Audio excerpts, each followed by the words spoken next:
つのメッセージをエキュメニカル運動における私の個人的な2つの経験を共有することから始めたいと思います。 오늘 말씀은 먼저 에큐메니컬 운동에 있어서 저의 개인적인 두 가지 경험을 나누는 것으로 시작을 하겠습니다. 今から32年前、1993年、私は日本キリスト教協議会教育部で働き始めました。その頃、教育部には4つの委員会があり、どの委員会にも NCC に加盟する教派や団体から委員が派遣されて情報交換をしたり、研修会や教材作成を共に取り組んだり、活発に活動していました。 지금으로부터 32년 전인 1993년 저는 일본 기독교 협의회 교육부에서 일을 시작했습니다. 그때 교육부에는 4개의 위원회가 있었고요. 각 위원회에서는 NCC 가맹교단과 단체에서 파견된 위원들이 정보를 교환하거나 연수회나 교재 작성 등에 함께 참여하며 열심히 활동을 하고 있었습니다. ある委員会でのことです。その委員会は会の最初に短い聖書研究を行っていましたが、その日の担当者は在日韓国キリスト教会から派遣された委員でした。彼女は聖書のテキストとしてダニエル書1章6節7節を読みました。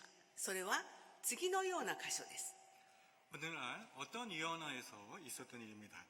그 위원회는 모임을 시작하기 전에 항상 짧은 성경 공부를 진행했는데요. 그날 담당자는 제일대한기독교회에서 파송된 위원이었습니다. 그녀는 성경 공부의 본문으로 다니엘서 1장 6절과 7절을 읽었습니다. 그 구절은 다음과 같습니다. 彼らの中にユダ族出身のダニエル、ハナンヤ、ミシャエル、アザルヤがいた。宦官の長は彼らに名前を与え、ダニエルをペテルシャザル、ハナンヤをシャドラク、ミシャエルをメシャク、アザルヤをアベドネゴと呼んだ。 그들 가운데는 유다 자손 곧 다니엘과 하나냐와 미사엘과 아사라가 있었더니 관관장이 그들의 이름을 고쳐 다니엘은 벨두사살이라 하고 하나냐는 사드락이라 하고 미사엘은 메삭이라 하고 아사라는 아벤누고라 하였더라. 私はおかしいなと思いました。だってここには名前が並んでいるだけです。ダニエルにはペルテシャツァル、ハナンヤにはシャドラクというふうに捕囚となったユダヤ人にバビロニア風の名前が付けられた。それだけの話です。ここからどんな学びができるんだろう。私は首をかしげました。 저는 이상하다고 생각을 했습니다. 왜냐하면 이 구절에는 단지 이름들이 나열되어 있을 뿐이었기 때문이죠. 다니엘은 벨두사살, 하나냐는 사드락, 이러한 식으로 포로로 끌려간 유대인들이 바벨로니아식의 이름을 부여받았다는 이야기일 뿐이었습니다. 이 구절로부터 과연 무엇을 배울 수 있다는 것이지? 저는 고개를 갸웃 걸렸습니다. でもその在日コリアンの委員は言いました。私たち在日韓国朝鮮人のほとんどは2つの名前を持っています。一つは韓国朝鮮人としての本来の民族名、そしてもう一つは日本人風の名前です。 하지만 그 제일 코리아니어는 이렇게 말했습니다. 우리 제일 한국 조선인은 대부분은 이름을 2개 가지고 있습니다.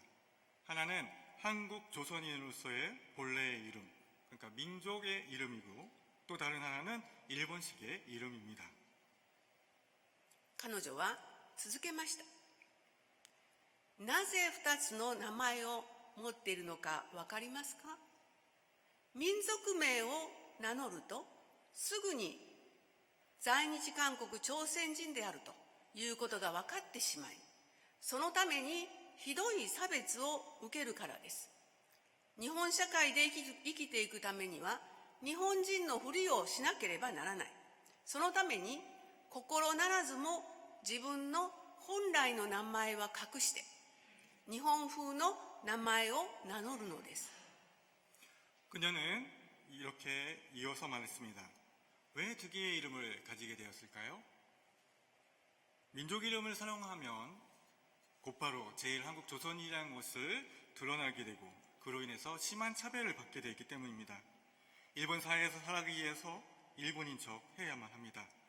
그 때문에 원치 않게도 자신의 민족 이름을 숨기고 일본식 이름을 사용하게 되는 것이죠. これは32年前の話ですが、その後も状況は大して変わっていません。2011年に大阪府で行った調査では、いつも民族名が多いと答えた人が 15.4%、約 85% の在日コリアンがいつも日本名あるいは日本名を使うことが多いと答えています。 이것은 32년 전의 이야기입니다만 그걸로도 변한 것이 없습니다. 오사카구에서 2011년에 실시한 조사에서 항상 민족의 이름, 민족명을 사용한다 또는 민족명을 주로 사용한다 라고 대답한 비율이 15.4%에 불과했고요. 약 85%의 제1코리안이 항상 일본 이름을 사용하거나 일본식 이름을 사용할 때가 많다고 답했습니다.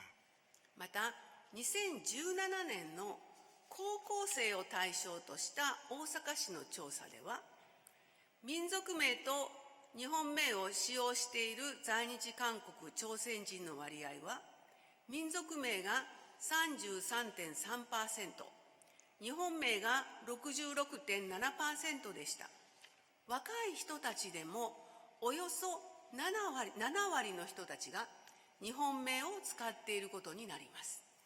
또 오사카시에서 2017년에 고등학생을 대상으로 한 조사에서는 민족명과 일본 이름을 사용하는 제1한국조선인의 비율이 민족명을 사용하는 사람이 학생이 33.3%, 일본 이름을 사용하는 학생이 66.7%였습니다. 이렇게 젊은 세대에서도 약 70%가 일본 이름을 사용하고 있는 것이죠. 彼女の話は続きました。自分の本名を名乗れない。それは尊厳を踏みにじられることです。バビロニア風の名前を付けられたダニエルたちは、私たち在日コリアンと同じような境遇にあったことがこのテキストからわかります。私はダニエル書を読むたびに敵の国に連れてこられ、本名を奪われ、宗主国の名前を押し付けられたダニエルたちの痛みに共感し、そのダニエルたちと共にいてくださった神様の守りと導きに励まされるのです。 그녀의 이야기는 이어졌습니다. 자신의 본명을 말할 수 없다.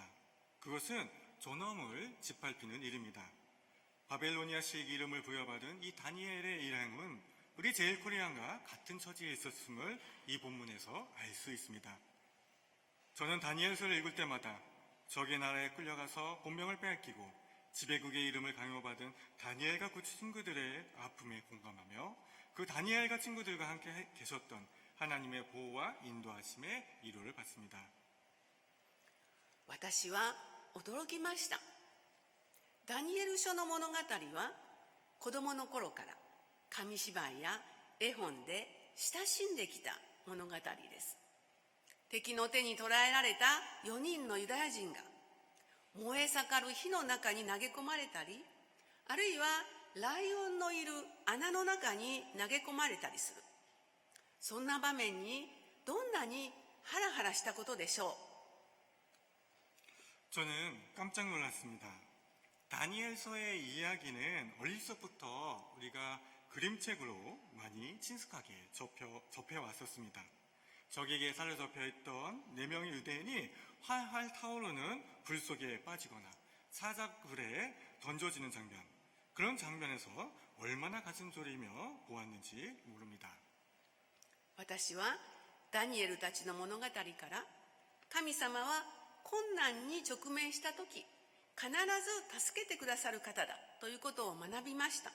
でもダニエルたちと同じように故郷を追われ名前を奪われ文化や習慣を否定されながらそれに抵抗して生きている人たちがすぐ隣にいるということに気づいていなかったのです。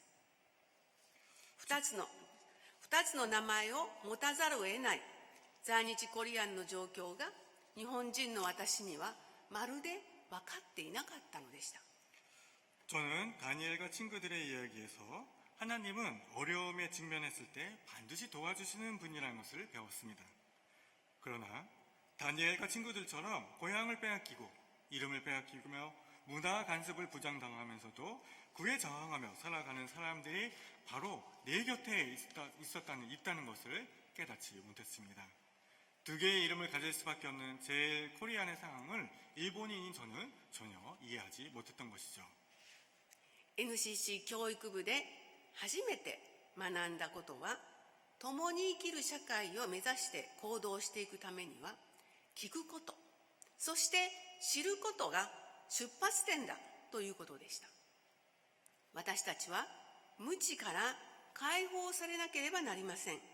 そこから行動していく、それが私のエキメニカル運動での活動の始まりでした。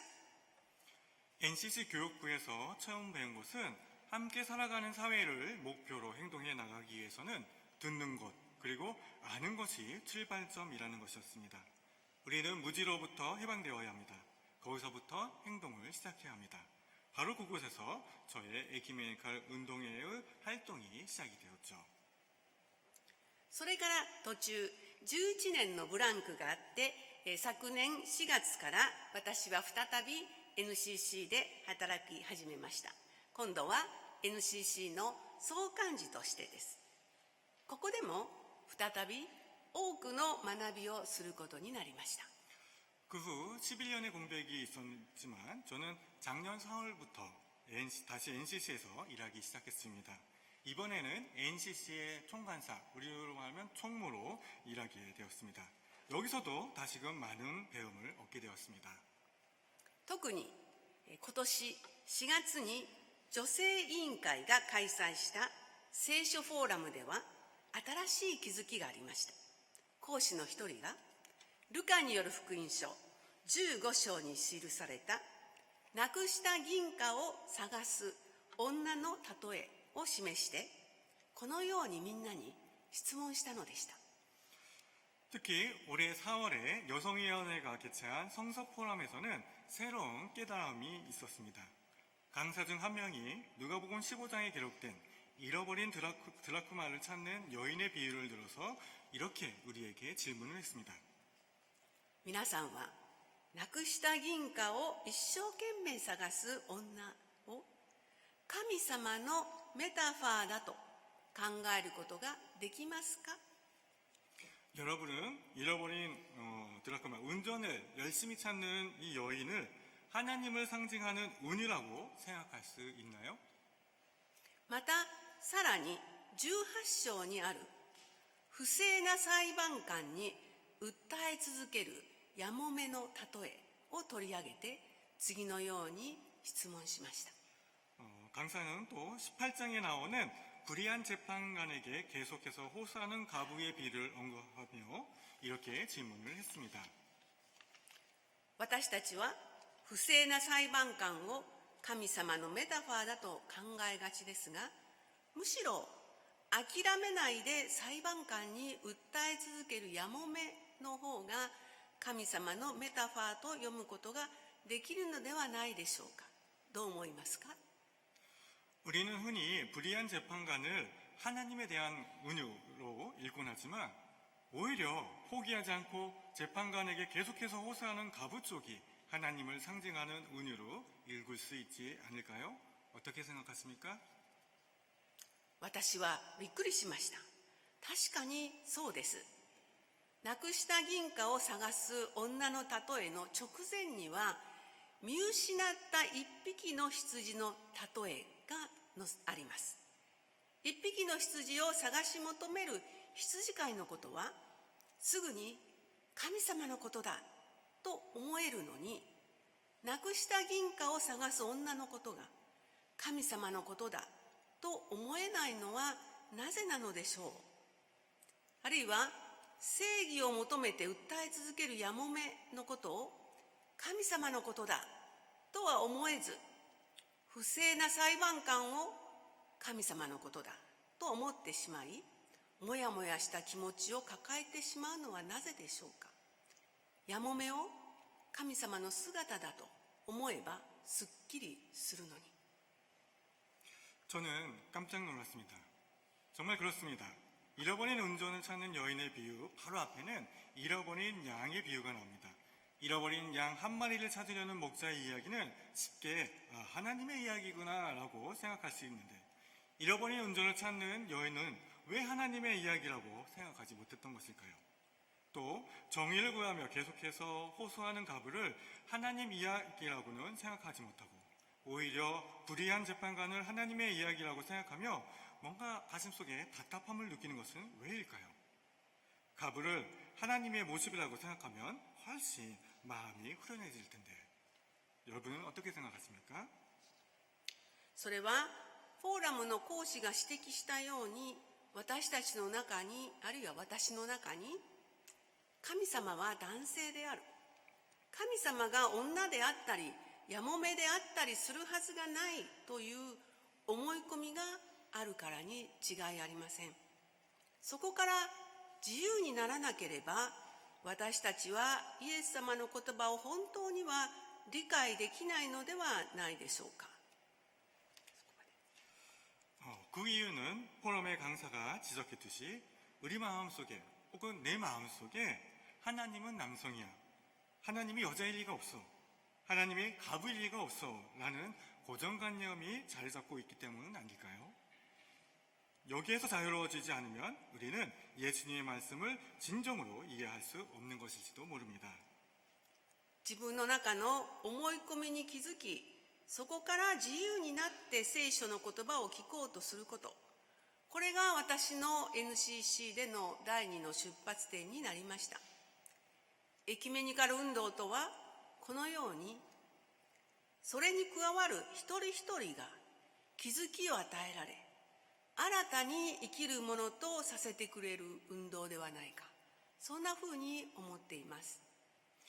내 안에 있는 고정관념을 깨닫고 거기로부터 자유로워져서 성경 말씀을 들으려는 것, 그것이 저의 NCC에서의 두 번째 출발점이 되었습니다. 에큐메니칼 운동이란 것은 거기에 참여하는 사람들이 영향을 받고 그래서 새롭게 살아갈 수 있도록 해주는 운동이라고 저는 생각합니다. 今年2025年は日本の敗戦、韓国・朝鮮の解放・降伏から80年、日韓条約締結から60年という節目の年です。これほど長い年月を経ても、日本は過去の朝鮮植民地統治の責任から目を背けたまま、いやそれどころか歴史を歪曲し、自己正当化を進めるばかりです。日本人として残念で、とても悔しくてなりません。 올해 2025년은 일본의 패전, 그리고 한국과 북한의 해방으로부터 80년, 한일조약 체결로부터 60년이 되는 기념적인 해입니다. 이렇게 긴 세월이 흘렀음에도 불구하고 일본은 과거 조선 식민지 지배의 책임에서 눈을 돌린 채, 아니 오히려 역사를 왜곡하고 자기 정당화를 강화할 뿐입니다. 일본인으로서 참으로 부끄럽고 참담한 심정입니다. けれども私は諦めません。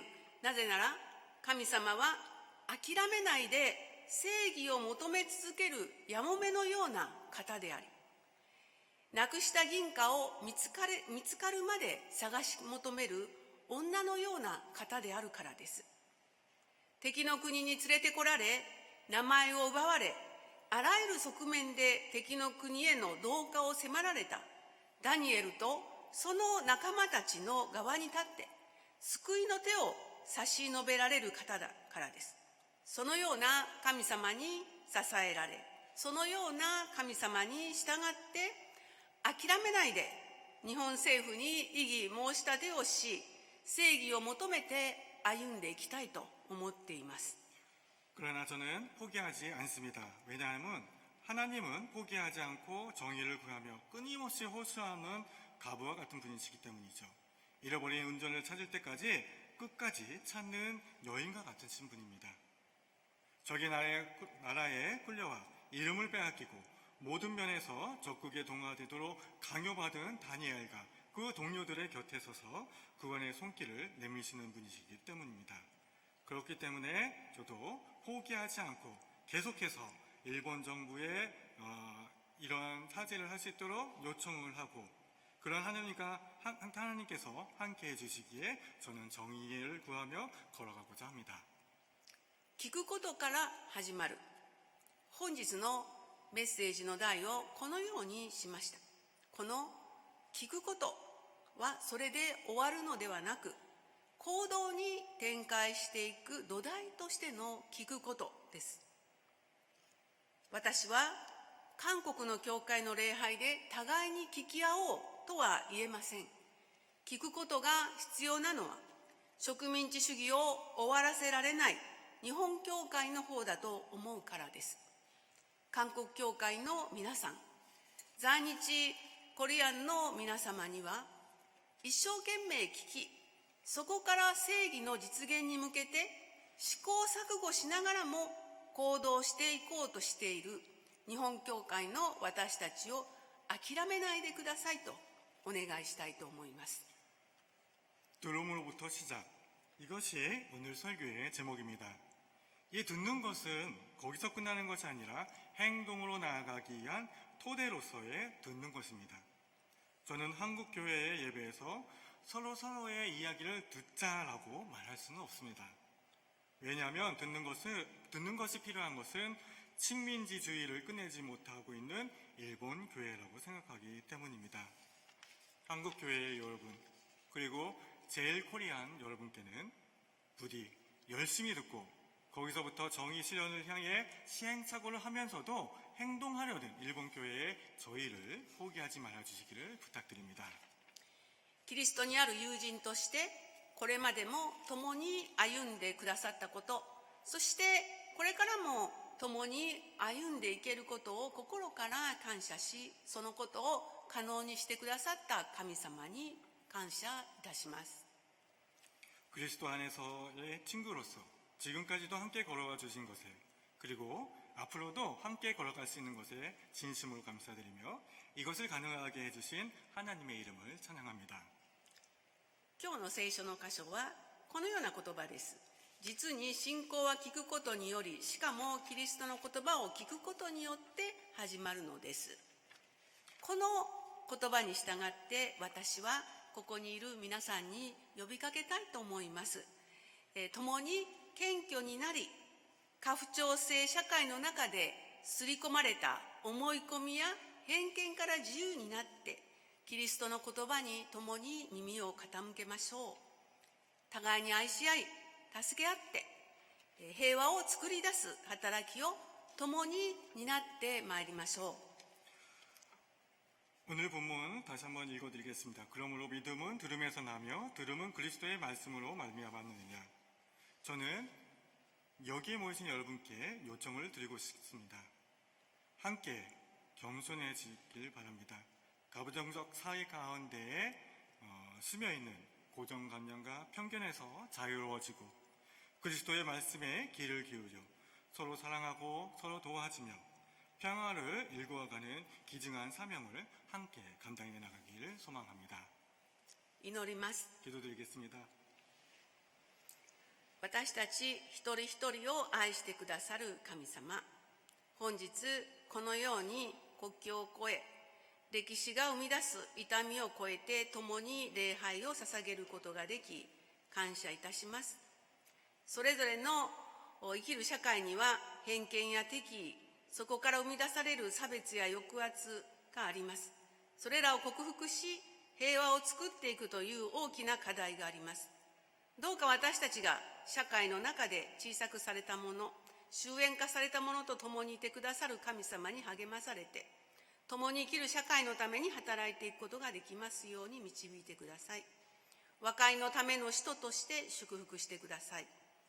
우리들 한 사람 한 사람을 사랑해 주신 하나님, 오늘 이렇게 국경을 넘어 역사가 만들어낸 아픔을 넘어 함께 예배드릴 수 있게 하여 주심을 감사드립니다. 각자 삶을 살아가는 이 사회에는 편견과 적대감, 그리고 그로부터 비롯되는 차별과 억압을 극복하고 평화를 이루어가야 하는 큰 과제가 있습니다. 부디 우리로 하여금 사회 안에서 작게 여겨지고 소외된 이들, 주변화된 이들과 함께 계시는 하나님께 위로받고 더불어 사는 사회를 위해 일할 수 있도록 이끌어 주옵소서. 하회의 사도로서 축복하여 주옵소서. イエス・キリストのお名前を通して祈ります。 예수님의 이름으로 기도드립니다. アーメン。